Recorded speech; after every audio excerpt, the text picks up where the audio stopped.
Hello folks, Mason here with River Road Jetboats again, coming to you live from the banks of the James River. I was recently talking with a friend of mine discussing the right size motor for their boat. And in my line of work, as many of you know, I'm a boat builder. I come across this conversation very regularly with my customers. Horsepower and jet boats. What do we do that is the right fit? When we talk about a jet boat, we have to first determine what it is that makes it a jet boat. A lot of folks run an ultralight rig, and that would be your typical, let's say, Grizzly Tracker 1758.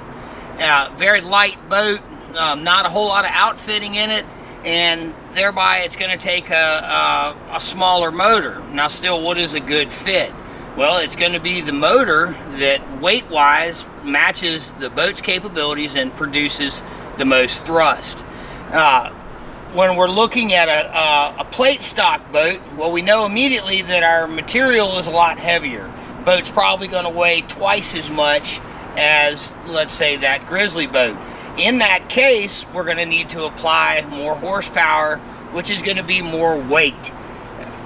Without getting too far into a lot of different subjects that can spin off of what is the right size power plant, it's as simple as this, in my opinion, my humble opinion.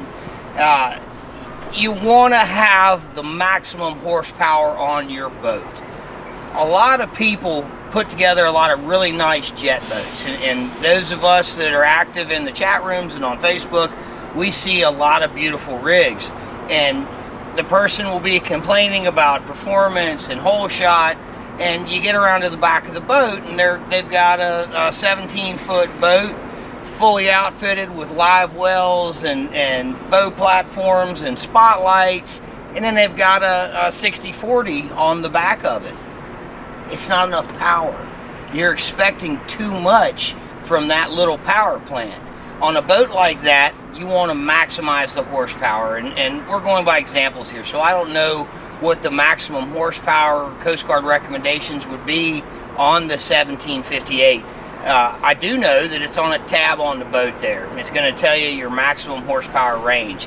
As you're building your jet boat, I'm going to advise you, irregardless of what manufacturer you go with, I would maximize that horsepower. That, in my opinion, aside from building a boat that is designed to hit rocks where you have UHMW and the boat's built out of plate stock and it's fully welded, that's the best investment you're going to make with your stamp boat, your production boat, which there's nothing wrong with these boats as long as you set them up right. And if you're going to put a lot of stuff in your boat, then you need to maximize the horsepower. Now, if you're running an ultralight rig, these small pump setups, the Yamaha 35 and the Mercury 22 stroke and some of the other ones out there, the Suzuki, these are great motors, and on light rigs they still do the job. I'm not saying that small motors are bad. I'm saying you need to pair the motor with the boat and make sure that you're taking into account, one, how much weight you're pushing and how much weight your motor weighs in at and what its capabilities are.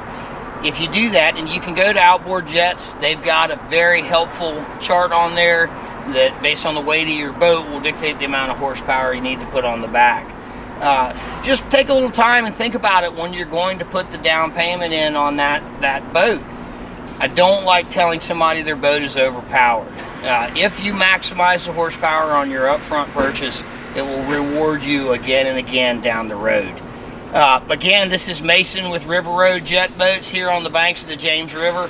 If you guys have any questions, please put them up there. We'd love talking to you. If you guys want to see what we do, please check out our website and check out our YouTube channel.